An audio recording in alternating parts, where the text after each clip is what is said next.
Hello and namaste, my beautiful friends. I am Jill Loftus of Nuit, Astrology. Welcome to your planetary energy forecast for the week of September the 23rd, 2024.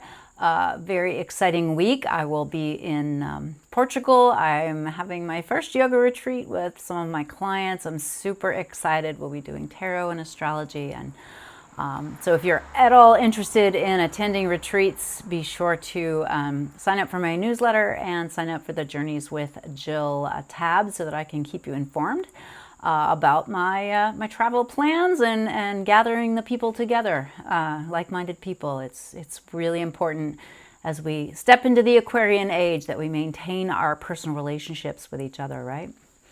All right, so I'm digging this week as far as astrology. We've got some really nice things planned. Now remember, as we begin the week, we've got a couple new energies. We've got Venus newly in Scorpio and the Sun newly in Libra. And the karmic Libra relationship pileup continues through this week. We also continue to have that really nice Jupiter and Gemini sextile to Chiron. Now it's going to be exact later this week, and so I feel like the message might really come through like on Thursday or Friday. But keep in mind that they're going to stay in a tangle, in a blessing configuration through October 18th. So Chiron in Aries is asking you to understand why you act rashly, why you feel like you have to go it alone. It explores the woundedness of whatever area of life is Aries for you. Now, that connection with Jupiter helps you to open up to new philosophies and new understandings and new ways to resolve some of the issues. We're all on a healing journey. That's just part of being human, right? But so there's really some beautiful conversations and ideas flowing. So stay open to the information that's coming through and just do the work, right? Now, we start out with a really nice blessing configuration with Mercury. Remember last week, we had that funny little formation called a kite where the sun picked up trines to both Pluto and Uranus, and also in opposition to Neptune. And while those three outer planets are making a nice little connection to each other, well, this week we start out with Mercury in the sign of Libra, stepping into that exact Mercury in Virgo, stepping into that exact thing. So last week it was the sun, so it could have been this like desire to do something or to step forward or to embrace some Virgo nature and really do something about it. This week it'll be more about thinking about it, talking about it, employing communication skills and ideas in order to work with this energy. So feel into that from that Virgo area of life across to the Pisces area of life.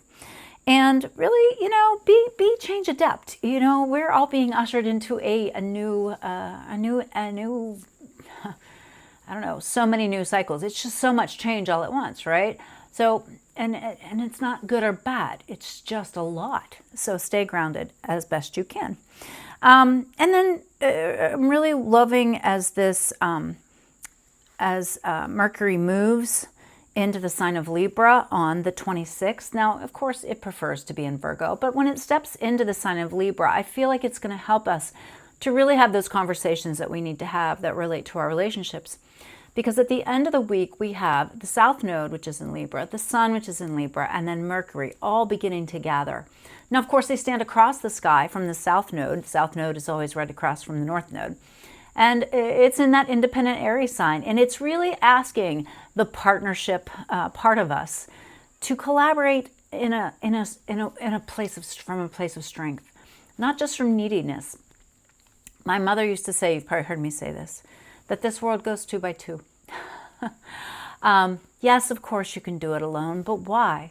Yeah, of course you need to do something. And I don't mean just romantic relationships. I'm not saying that everybody needs to be in a romantic relationship. But part of being human is learning to work with others, learning to build bridges of understanding, of compassion, of love. Because so often, we judge others. We're so other. It's something our society does it encourages the othering. Oh, we're not like them, or they're not like us. But that othering just introduces a karmic pattern where you're going to have to understand the other And so then you get tied into coming back life after life. You go from the pauper to the prince. You go from the helper to the helped. You go from, the mother to the child. You go from the child to the parent. You go from the father to the mother, right? We have all these opposing experiences. And what they do, or what they're supposed to do, is help you to come to a sense of compassion and understanding. They're not punishment. It's not how karma works. Karma is a force like gravity. It's very impersonal. It is not a punishment from God. And so this partnership thing is something you need to work on. You can't always give and you can't always take, all right? Just like it's not always light and it's not always dark, and you don't always breathe in and you don't always breathe out.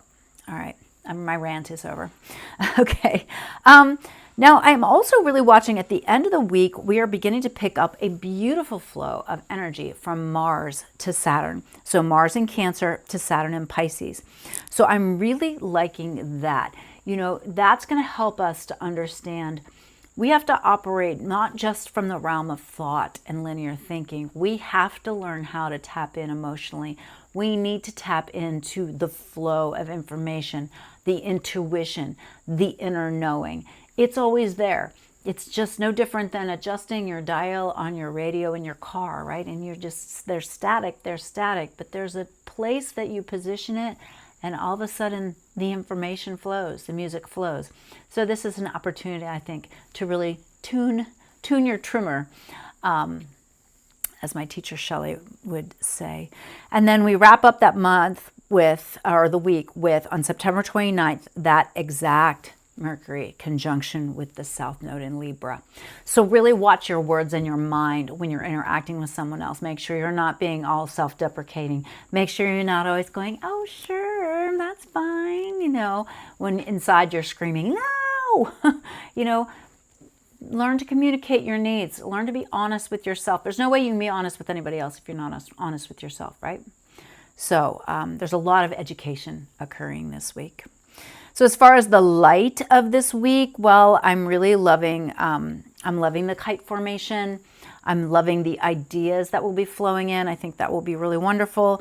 I really love the Jupiter connection to Chiron. I think this is going to give us lots of different ideas, different connections, different social connections. And then Mars and Cancer trine to Saturn, that lovely water connection, which will build into into even more once Mars picks up a beautiful connection with Neptune as well. So it's like building that intuitive sense. As far as the pitfalls for the week, well, of course, Mercury opposite Neptune can always bring in that little bit of, I'm deluding myself, or I get caught up in glamour. I go down the rabbit hole of whatever, you know what I need to spend $7,000 on Amazon. That's going to make me feel better. No. So watch the Mercury opposition there. And then, of course, the tension in the relationships. I mean, even though it's, if there's some positive there, there's a little push-pull being activated. And so harmonizing that. Oppositions can be really hard. All right. So watch that your emotions are not getting yanked around too much. And then, of course, with the Chiron Jupiter, that's also, Jupiter's not really wild about being in Gemini. It can just be too many ideas or too many options. So make sure you're, not getting overwhelmed in a flood of information. It's like, oh, well, there's all these things I could be doing. But if you're not actually doing any of them, does it matter? So, actually find some grounding to step into some of these healing practices. We all know, there's a great quote, we all know what to do. It's choosing it that's hard. So this week, while the energy is abundant and flowing and not quite as intense as October, take hold of these opportunities for personal growth, for spiritual growth, for growth within your relationships, and for deep healing. Because if you want to save the world, save yourself first. Okay? All right. Well, I hope you found this useful and helpful. I'll let you know how the retreat goes. I'm filming a bunch of these in advance, so I appreciate your patience. Also, aren't these beautiful? Can we just have a moment to appreciate my friends Nancy and Jeff and their talented growing abilities and arranging abilities. Okay. All right. I'll see you in the tarot. Hello and namaste, my beautiful friends. Welcome to your Isis Lotus Tarot spread for the week of September the 23rd, 2024. So let's take a look at the two different ways to work with the energy of the week.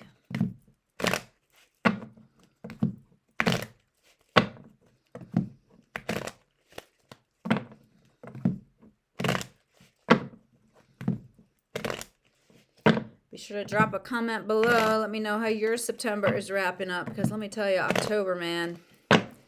October's a lot. A lot going on. Alrighty. So the first card is the past. So where are we coming from here? King of Wands. So it could be that you tried to take an action, or there's some upset, anger, a lot of emotionality here. And the environment that you're in, well, that's more King of Cupsy. So you're trying to really, it's almost like you're moving from that fiery power energy to more of a caretaking, nurturing, understanding energy. Now the environment, 10 of Wands. So this is one of the options for last week. And it's like, yeah, you're in this position where you're feeling like you have to do it all. It's all your responsibility. So beware of that. And as these things come together, you've got to walk away from something. Something is really, you've already spent too much time and energy on this, and you need to just walk away. Now, as these come together, the key card of the future is the World, which is reminding you you will be successful, you will get where you're going, have confidence in that. The opposing forces, well, we've got the Fool, which indicates, hey, infinite possibilities. Why not? Why not? On the other side, Strength. So interesting. They're both cards of faith. They're both cards of trust. But the Fool is a little bit more like playful, a little bit more, I've got to entertain every possibility. I need to really connect through play. The Strength card is more about the divine feminine qualities of patience and gentleness and compassion, and really finding the power in those attributes. Now, near future detail card, the Knight of Pentacles. You need to be poised to do something. It's going to be practical, could be financial. Now, the modifiers on the Fool side, 9 of Cups. Again, abundance. Be prepared to deal with abundance. Sometimes you're not ready for it, right? On the Strength side, 4 of Cups. So you can either read this as trust the universe, or you're being too trusting, but I would say this is totally a trust the universe week. Paired with the Fool and the 9 of Cups, we've got the 2 of Pentacles, but also be balanced, be rational. Don't go wildly off the deep end here. And if you're in the Strength, 4 of Cups side of things, well, you trust the universe, and you will see things rapidly unfold for you. Now, our two possible progressions or solutions. On the Fool side, we've got the Queen of Wands. So you have this infinite possibility. You want to take action. Abundance flows. You have to be balanced, but then you have to tend to it. She's a tending kind of person. On the Strength side, we've got this new creation, right? Knight of Pentacles. But then trusting the universe, things begin to shift. And then this is more of I have to take rational mental action. I've got to send the email. I've got to communicate well. On the Fool side with the Queen of Wands, we've got the Death card. So, wow. So because you are choosing this new pathway here, of infinite potential through the Fool, yes, something will have to end. And on this other side, on Strength, paired with the Knight of Swords, the Hermit. So I would definitely say this is more of a spiritual connection, the Strength side of the deck here. So let's take a look at the story. So the basic influence of the past, having to take an action or deal with somebody who made a decision, King of Wands. You, King of Cups, you really need to be more intuitive, in charge, no doubt, but paying attention to how your emotions lead you. The environment, here you are trying to do everything for everybody, and you can't do that, right? You just cannot do that. Delegate. And then you actually might realize, I don't need to delegate. I just need to walk away from whatever the situation is. I am done putting energy here, and the outcome will be extremely positive. Now, on one side of the story is you entertain infinite possibilities. You give yourself the space to think the new thought, and therefore you initiate the new thought, Knight of Pentacles. Now, you move towards emotional abundance fulfillment, but not wildly out of control, right? And then you nurture, you care for that which you wish to create, but you also, there'll be some endings. There's not space for all of those things in your life.